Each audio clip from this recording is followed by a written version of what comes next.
আসসালামু আলাইকুম। এই কনকনে শীতের মধ্যে আজকে ঠান্ডা পানিতে নেমে আমাদের এই মাছ ধরতে হলো। এর আগে আমি বলেছিলাম যে আমরা এই কয়েকদিনের মধ্যে আমাদের এই জমির মাছগুলো তুলে একবারে বিক্রি করে দিব। বেশ কয়েকদিন থেকে আমরা কয়েকজনকে বলেছিলাম আমাদের এই জমিতে জাল টেনে মাছগুলো তুলে দেওয়ার জন্য, কিন্তু তারা অনেক বেশি ব্যস্ত থাকার কারণে আমাদের এখানে আসতে পারেনি। পরবর্তীতে আমরা নিজেরাই এই জাল টেনে মাছগুলো তুলতে বাধ্য হয়েছি। পরবর্তীতে আমরা একজনের কাছ থেকে একটা জাল এনে এই মাছগুলো তোলার চেষ্টা করতেছিলাম, কিন্তু আমরা সেরকম অভিজ্ঞ না হওয়ায় আমাদের এই জালগুলো দুইবার টানতে হয়েছে। পরপর দুইবার জাল টানার পরও আমরা সবগুলো মাছ তুলতে পারিনি। আমরা যখন জাল টানি তার বেশ কিছু জায়গা দিয়ে এই মাছগুলো বের হয়ে যায়। এই জালগুলো টানতে অনেক বেশি শক্তি এবং কৌশল অবলম্বন করতে হয়, মানে এর অভিজ্ঞতা থাকতে হয়। যে কেউ এই জালগুলো টানতে পারে না, আর জাল টানতে পারলেও ভালোভাবে মাছ ধরতে পারে না। তো যাই হোক, এই জাল টানতে কিন্তু অনেক বেশি সময়ের প্রয়োজন হয়। আমরা পরপর দুইবার জাল টানার পর আমরা এই জাল টানাটা বাদ দিয়ে দিয়েছি, মানে আমরা যতটুকু মাছ পেয়েছি আজকে ততটুকু বিক্রি করে দেবো ইনশাল্লাহ। এমনিতেই গত 2 দিন থেকে রোদের দেখা পাওয়া যাচ্ছে না কোনোভাবে, আর এত পরিমাণ শীত পড়েছে, আর সেই শীতের মাঝে এই ঠান্ডা পানিতে নেমে মাছ ধরাটা অনেক বড় কষ্টের। যদি আমরা সবাই এই জালটা ভালোভাবে টানতে পারতাম তাহলে হয়তো বা আজকে সবগুলো মাছ ধরতে পারতাম, কিন্তু আমরা সেটা পারিনি। আজকে আমরা 40 কেজির মতো মাছ এখানে ধরতে পেরেছি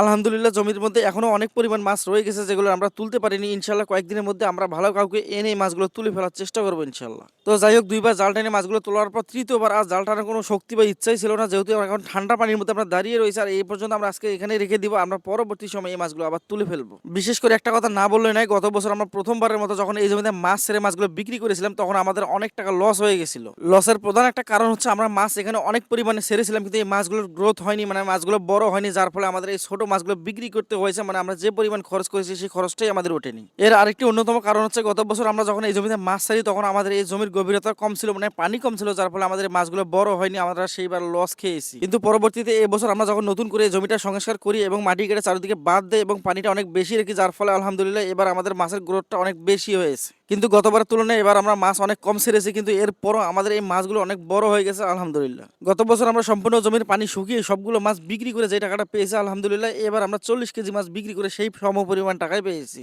কিন্তু আমাদের জমিতে এখনো অনেক পরিমাণ মাছ রয়ে গেছে আলহামদুলিল্লাহ। এবার আমাদের মাছগুলোর গ্রোথ বেশি হয়, মাছের ওজনগুলো বেড়ে গেছে, যার ফলে আমরা অল্প মাছের মধ্যে ভালো ওজন পেয়েছি। তো যাই হোক, আমাদের যেহেতু মাছ ধরা হয়ে গেছে এখন আমাদের এই জালটা গুছিয়ে ফেলতে হবে। এই জালটা অনেক বড়, যার ফলে আমাদেরকে এটা দেখে শুনে ভালোভাবে এই জালটা গুছিয়ে যার জাল তাকে ফেরত দিতে হবে। যেহেতু আমরা এটা আমানত হিসেবে নিয়ে এসেছি, এই জালটা যাতে কোনো রকম ক্ষতি না হয় সেজন্য দেখে শুনে 3-4 জনে ধরে এই জালটা আমরা গুছিয়ে তারপর রেখে দিয়েছি আলহামদুলিল্লাহ। আমাদের মাছ ধরাও শেষ, আমাদের জাল গোছাও শেষ। এখন আমাদের মেন কাজ হচ্ছে আমরা এই মাছগুলো বিক্রি করে দিব। তবে যে যাই বলুক, একটা জিনিস আমাদের কাছে সবচেয়ে বেশি ভালো লাগে, আমরা যখন মাছ ধরতে যাই তখন আমাদের চারপাশে অনেক উৎসুক জনতা থাকে। বিশেষ করে গ্রামে এটা অনেক বেশি দেখা যায়, যখন কেউ মাছ ধরে তার আশেপাশে অনেকে দাঁড়িয়ে থাকে এই মাছ ধরা দেখার জন্য। আর এই জন্যই সবাই বলে হারাম পথের লাখ টাকার চেয়ে হালাল পথের অল্প টাকা অনেক বেশি শান্তি থাকে। এখানে হয়তো বা অল্প পরিমাণ টাকার মাছ, কিন্তু অনেকেরই একদিনের হাত খরচের সমানের এই টাকা। কিন্তু আমরা যখন এই মাছগুলো ছোট পোনা হিসেবে এখানে ছেড়ে দিয়েছি, এরপরে এদেরকে যত্ন করে খাইয়ে বড় করেছি, এটাই আমাদের কাছে আত্মতৃপ্তি। তো যাই হোক, আলহামদুলিল্লাহ নিমিষের মধ্যে আমাদের এই মাছগুলো বিক্রি হয়ে গেছে। এরপরও আমাদের কাছে অনেকে আসছিল মাছ নেওয়ার জন্য, কিন্তু আমরা মাছগুলো দিতে পারিনি কারণ আমাদের মাছই ছিল না। আমরা যেহেতু খুব বেশি মাছ ধরতে পারিনি, যার ফলে আমাদের দ্রুত এই মাছগুলো বিক্রি হয়ে গেছে। যেহেতু মাছগুলো আমরা নিজেরাই চাষ করি, বড় করি এবং বিক্রি করি, এই জন্য তাজা মাছ অনেকেই কিনতে চায়। তবে সবচেয়ে অনেক বেশি খারাপ লাগছে, আমরা এই মাছগুলো বিক্রি করার পর আমাদের বাড়িতে অনেকেই এসেছিল এই মাছগুলো নেওয়ার জন্য, কিন্তু আমরা তাদেরকে মাছ দিতে পারিনি, খালি হাতে ফিরিয়ে দিয়েছি।